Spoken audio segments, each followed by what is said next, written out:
България 2014. От 1989, same shit. Стоях аз в дяволския град, потънал в мизерия и вечен глад. Стоях там и се молех на Бог, нашите душмани да ги ток. Стоях аз в дяволския град, потънал в мизерия и вечен глад. Стоях там и се молех на Бог, нашите душмани да ги ток. Хората питат за Господ и кога ще дойде Той. Видяха му лицето и му скочиха на бой. Той погледна ги в очите, хвана тяхните ръце и каза: за жалост човек няма как да разбере. Хората питат за Господ и кога ще дойде Той.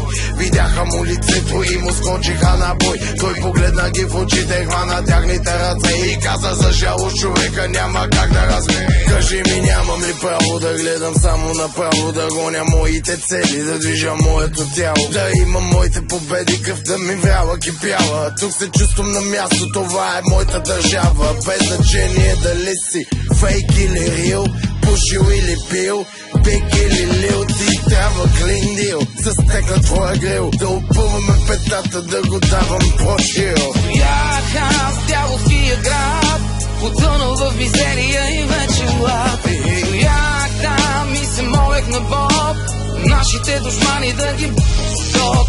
Стоях аз в дяволския град, потънал в мизерия и вечен глад.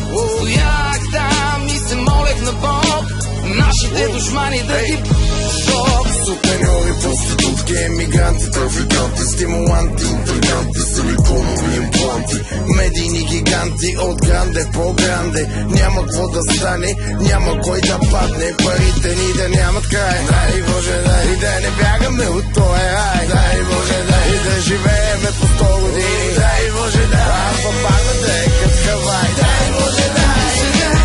Така и преди в нашата кухня готвят с лъжи, продават мечтите на някой друг, а за нас остава кофти и чибук.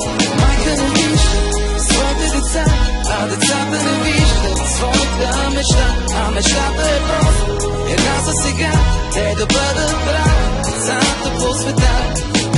Кажи ми кого аз да помоля, да прегърна и света да преобърна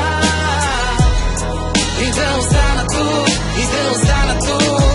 Кажи ми кого аз да попитам, да не греша и да отидам и да знам, че ще остана тук, ще остана тук. Бях аз в дяволския град, потънал в мизерия и вечен глад. Стоях там и се молех на Бог, нашите душмани да ги ток. Стоях аз в дяволския град, потънал в мизерия и вечен глад. Стоях там и се молех на Бог, нашите душмани да ги ток. Парите ни да нямат край. Дай Боже, дай и да не бягаме от този рай. Дай Боже, дай и да живееме по 100 години.